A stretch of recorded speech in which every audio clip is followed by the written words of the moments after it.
Hi everyone, welcome back to English Digest. I'm Pat. I'm Leah. So for the last couple of days, we've been talking about the character of Arsène Lupin, this gentleman thief. We've talked about his influences, how he was created to sort of take and make some money off the popularity of Sherlock Holmes, and another character called A.J. Raffles, who was this gentleman thief created in the UK. It makes me laugh when I hear gentleman thief, because how are you a gentleman and a thief? I guess we're going to talk about that a little bit today, right? Yeah, that's kind of, it's become what's called an archetype. We'll explain that as we go through the article, but it's become this very common character that we see. So we're going to read about that. We're going to read about how Lupin and this character has influenced future stories by other authors, and that's all what we've got to cover in day 3. So let's read through and learn more. Sherlock Holmes may have been Lupin's greatest antagonist, but the character of A.J. Raffles, created by Doyle's brother-in-law E.W. Hornung, arguably had a bigger impact on Lupin's development. The two both represent the archetype of the gentleman thief, an intelligent criminal with superb manners who steals more for amusement than for survival. Both men possess a strict moral code and won't kill or hurt others. They exclusively steal from the wealthy and tend to select targets that present a more interesting challenge. The gentleman thief character that originated with Raffles and Lupin has proved consistently popular and is now found in all kinds of media, from the stylish casino robbers of the Ocean's movies to the manga character Kaito Kid. Another manga that's directly inspired by Arsène Lupin is Lupin III. The series is named after its main character, supposedly a grandson of Arsène Lupin. Lupin III is a criminal mastermind and the world's greatest thief. He is also a ruthless professional killer, though when the manga series was adapted into a family-friendly anime, this aspect of his personality was dropped, and Lupin III was made more fun-loving and generous to others. Considering that Maurice Leblanc never asked for permission to use Sherlock Holmes, it's ironic that Lupin III's creator, Monkey Punch, didn't ask for permission to use Lupin.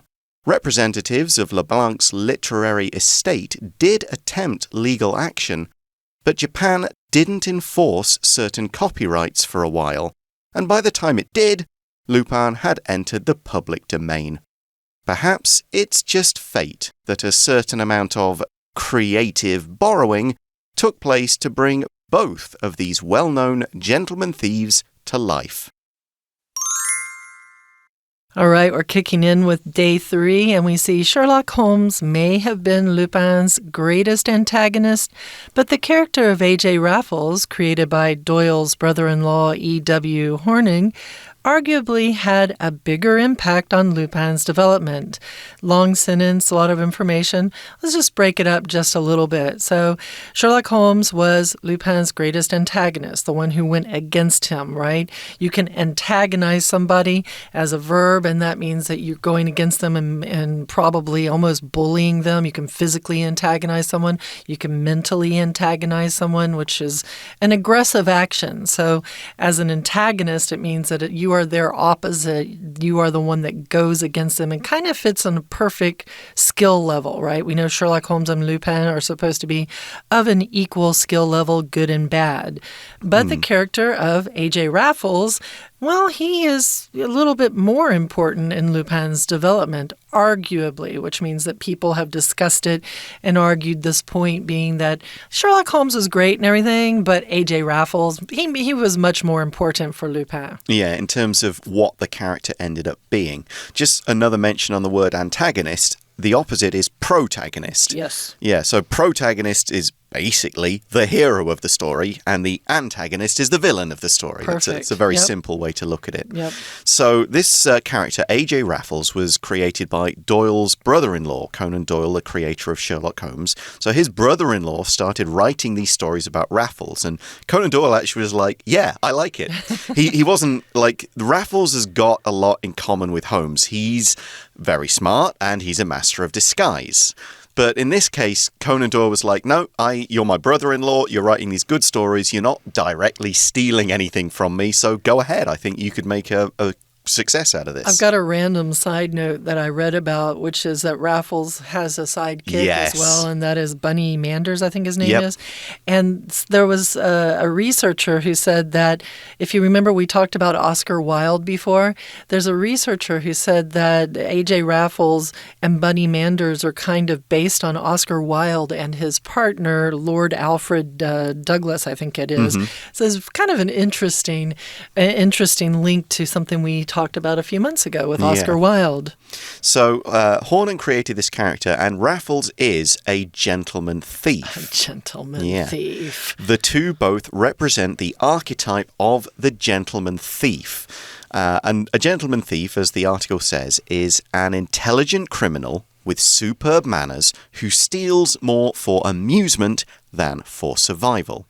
So let's look at the word archetype first. It can just mean a typical example of something, but in literature, if we talk about a literature or a story archetype, it's a character that has a set of like common, you might say, traits, characteristics that are very easy to identify, that you know, okay, this character is this type of thing. The hero. The hero, the old guy who guides the hero, the hero's girl. Young girl, yeah. Yeah, the Dark Lord villain who tries to capture him. These can all be archetypes. Yeah, and Sherlock Holmes is pretty much the archetype of the great detective. Right, exactly. And Raffles and Lupin are kind of the archetype of the gentleman thief. With superb manners, so it means that they've had a proper upbringing. Superb means excellent or perfect, just top manners. It means they know how to act in society.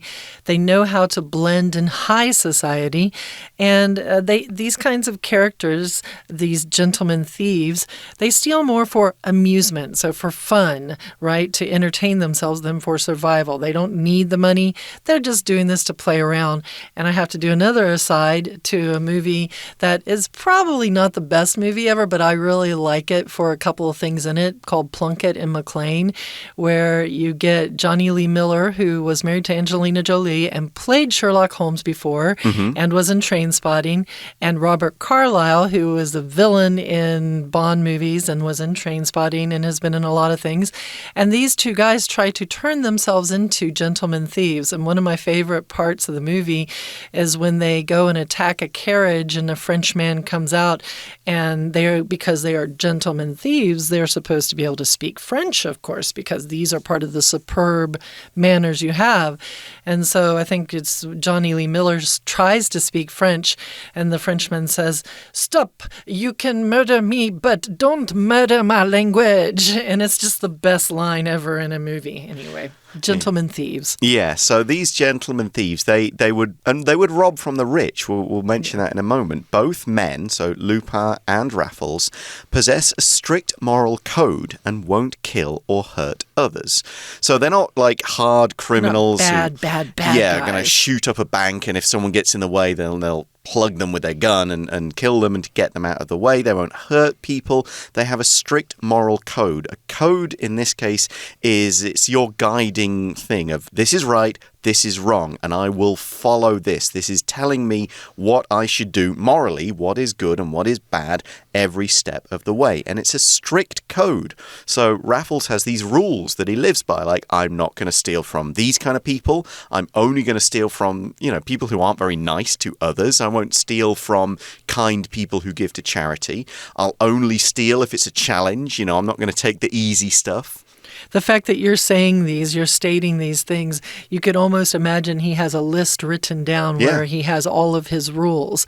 These gentlemen thieves, they exclusively steal from the wealthy and tend to select targets that present a more interesting challenge. So exclusively here means only, without any kind of other option. They will only steal from the wealthy. You think of something being exclusive, it just means it's fancy, but here it's a different meaning. It means it excludes everybody except for the wealthy, and they will exclusively steal from those people.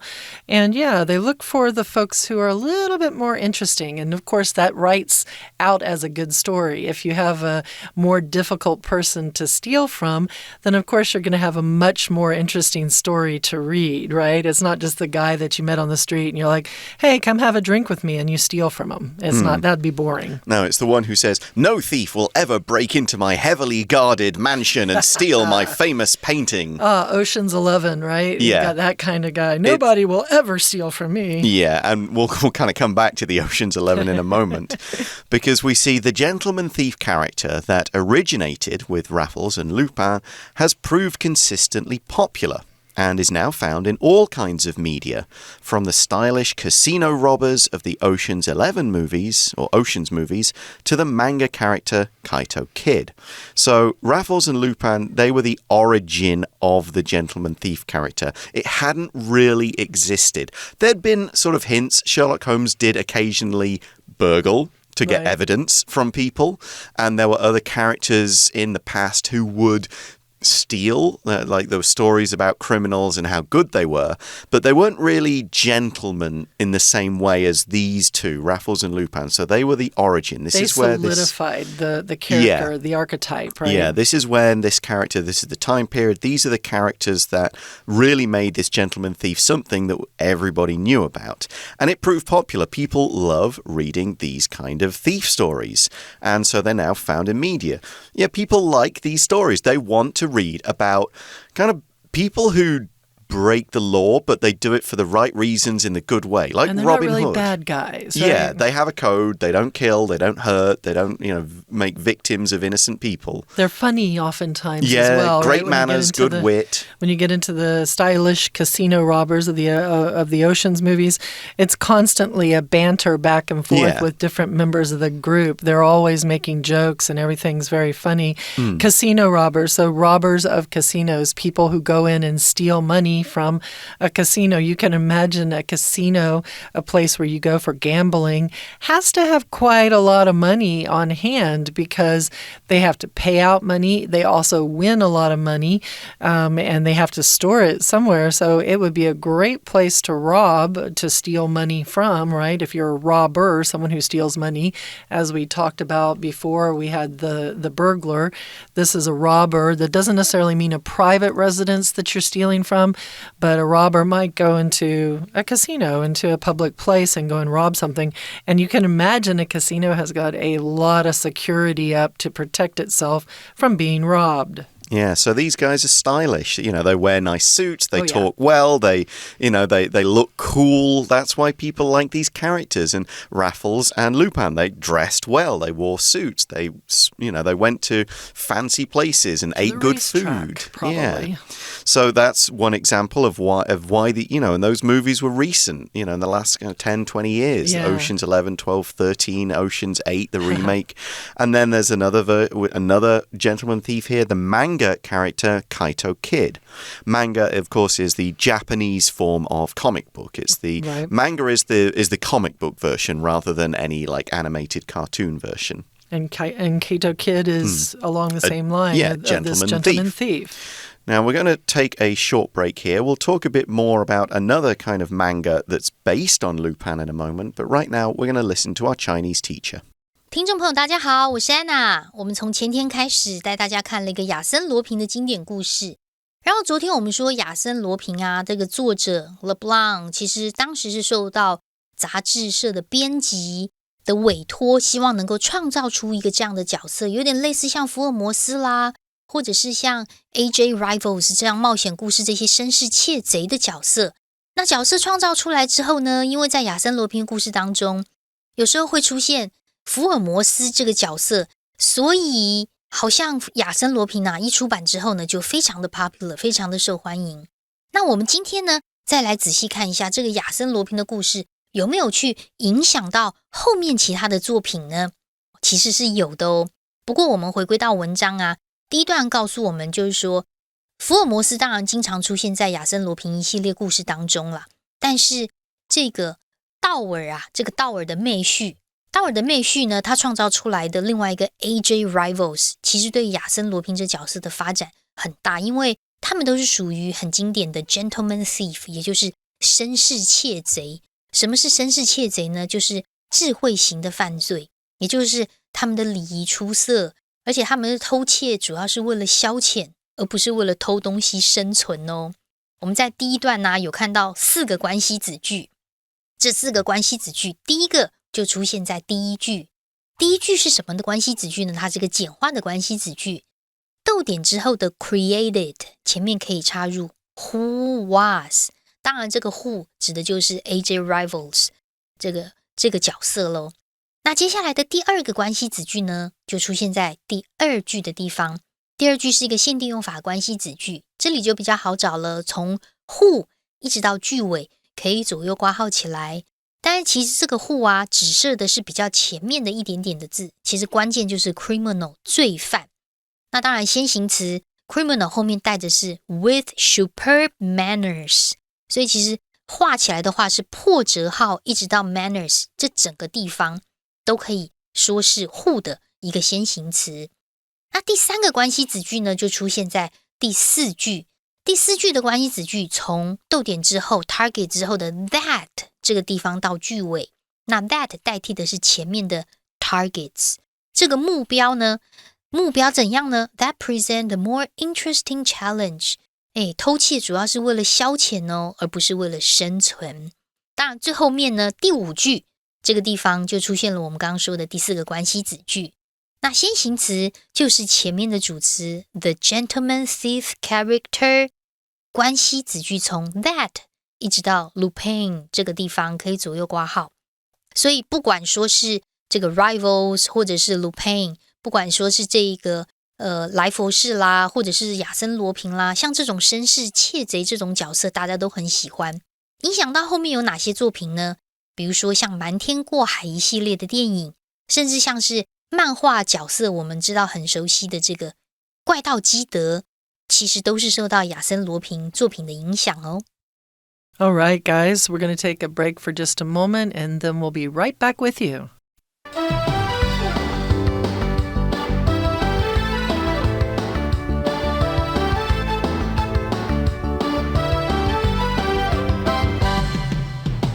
So now we're going into another manga. We talked about a manga earlier with the Kato Kid, I guess.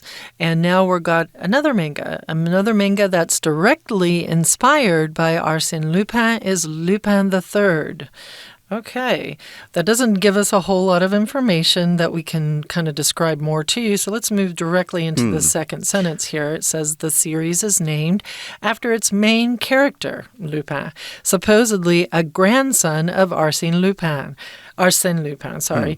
But that is really interesting. I did not know that. So he is the third because he is the grandson, right? Or I guess grandson would be right. Yeah, if they all have the same name, you'd have Arsène Lupin Senior, Arsène Lupin Junior, and then Arsène Lupin the third. Yeah, some families do that. They keep exactly the same name in the families as a kind of a tradition. So normally we see that kind of name, the Roman numerals for kings, like our king right now is Charles III.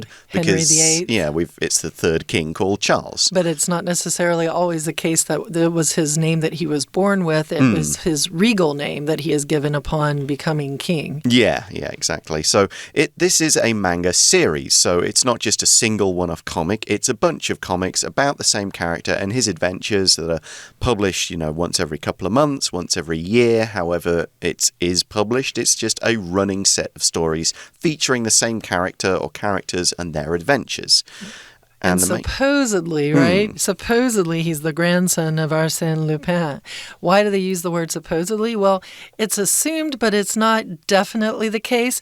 Maybe in the story, it's not 100% clear that he is the grandson, or maybe he is, as a master of disguise, pretending to be the grandson of Lupin. And of course, it's a Japanese comic book, and the guy is Japanese, so you're going to have to imagine, like, okay, how is this French thief's grandson Japanese. This could happen. Grown up in Japan, but that's why we say supposedly. That is who he is supposed to be.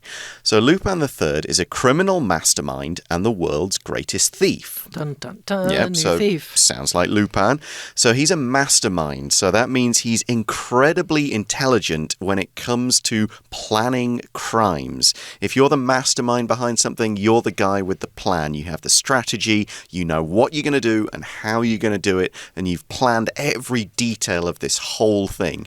And it's often used with criminal mastermind because Absolutely. It's the kind of guy who would plan all these crimes. If you know the Sherlock Holmes stories, you'll know Professor Moriarty is the criminal mastermind. Right, and he is also a ruthless professional killer, though when the manga series was adapted into a family-friendly anime, this aspect of his personality was dropped, and Lupin III was made more fun-loving and generous to others.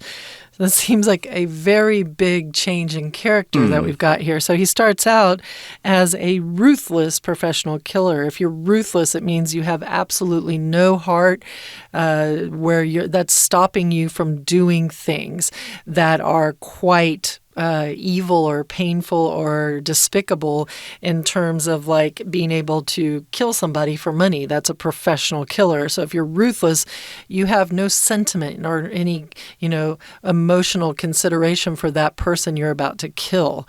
And that's kind of scary. So I don't know how they turn him into a fun-loving guy, but they do it through changing things into a family-friendly anime. Yeah, anime is the cartoon form of a manga that you would watch on TV. Right. It's the TV version.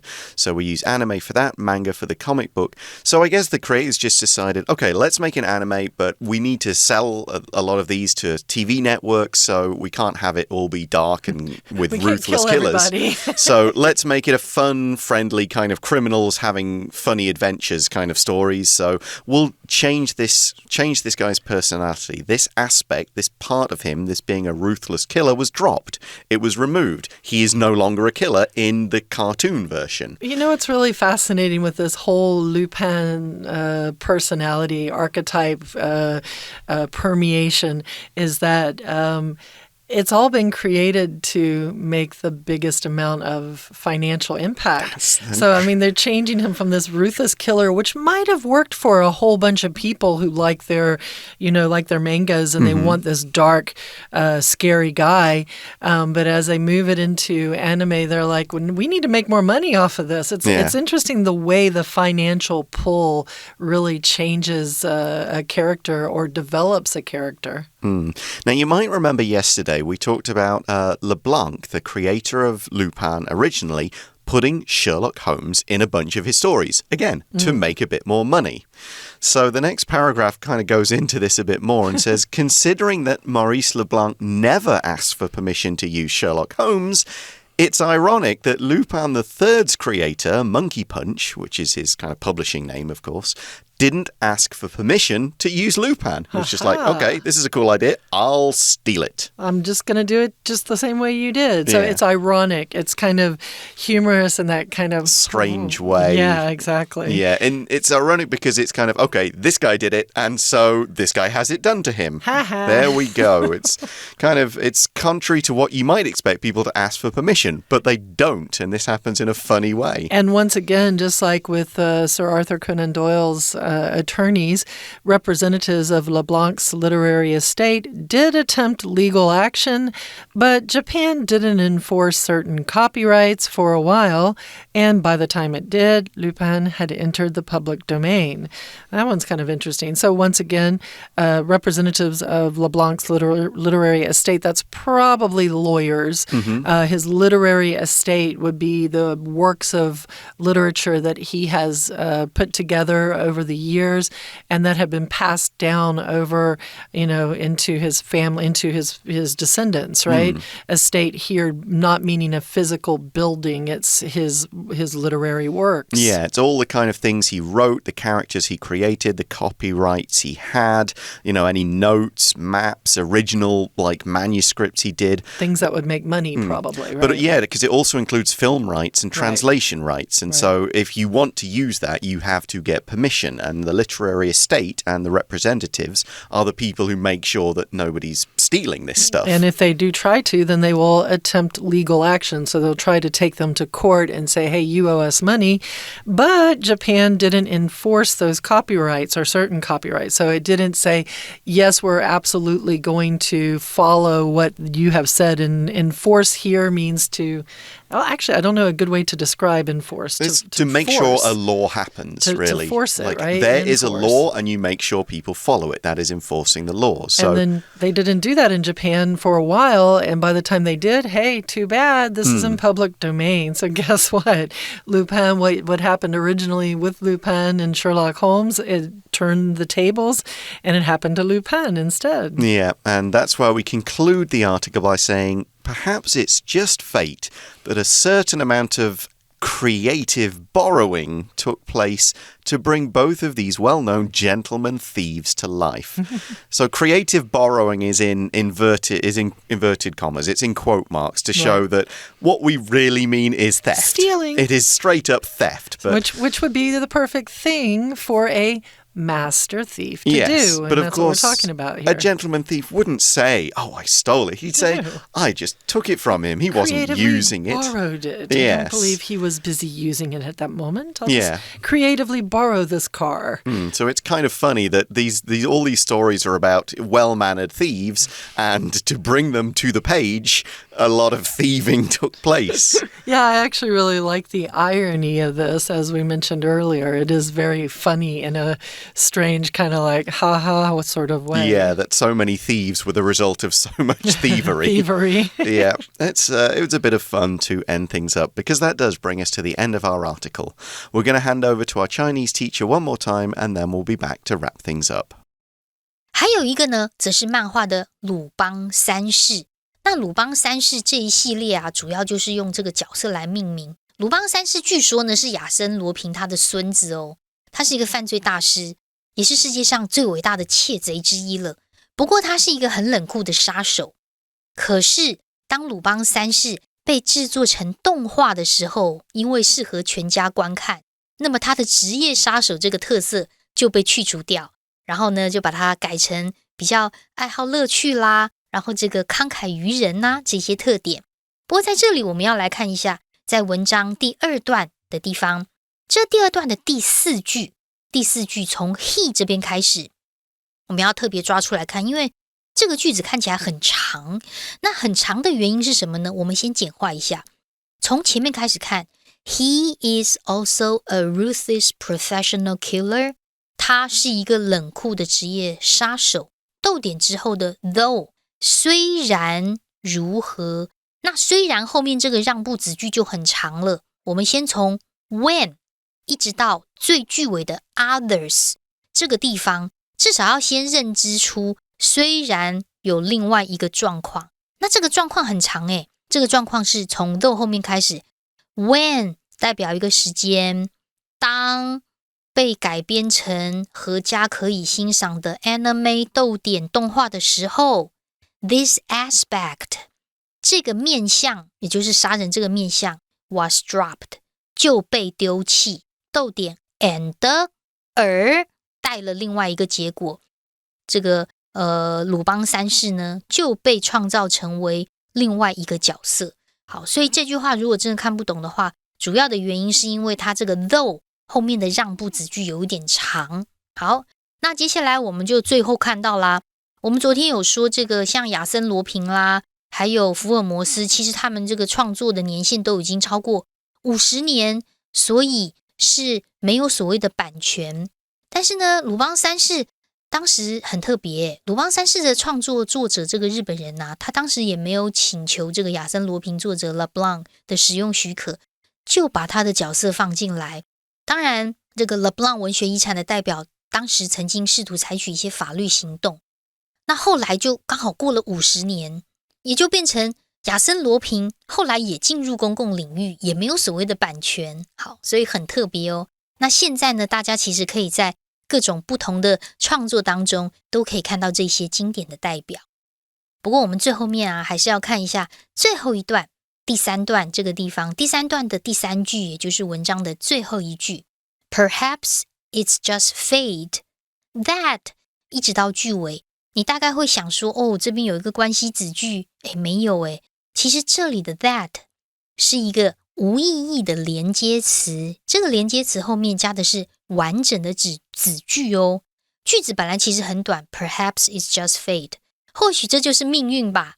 什么样的命运？命运怎么安排 ？That 连接词连接后面整个完整的句子，有主词有动词，这个命运就是其实大家都可以创意借用，让这两位著名的绅士窃贼都可以重生，让现在的读者都可以看到他们的故事。所以下次当你看到 that 的时候，要判断一下后面的句子有没有少主词或者是受词。如果有缺主词受词，它就是关代；如果没有的话，其实它就是无意义的连接词，补充说明前面的这个名词。例如在这句话当中就是 fate。如果你没有看过这些经典作品，或许可以找时间来看看哦。以上是我们今天的内容，我是安娜，我们下次见。So that brings us to the end of our article about Arsène Lupin. We hope you've had a lot of fun. I think we have. I think we have. I hope you have too. One thing about these gentleman thief stories, as if you've seen the Ocean's 11, you'll be able to tell. Comedy and fun is a big part of them. You're not supposed to take these seriously, particularly. Nope. They're just a good laugh and a good read. It's a little bit tongue-in-cheek, and everything is a bit of a giggle as well, yes. And so that was kind of why the article was written as it is, because it shows some of the funny side of the publishing industry and how things come to be. And the creative borrowing. Yes, that is all the time we have, though. Thanks for listening, everyone. For English Digest, I'm Pat. I'm Leah. And we'll talk to you again soon. Bye-bye. Bye.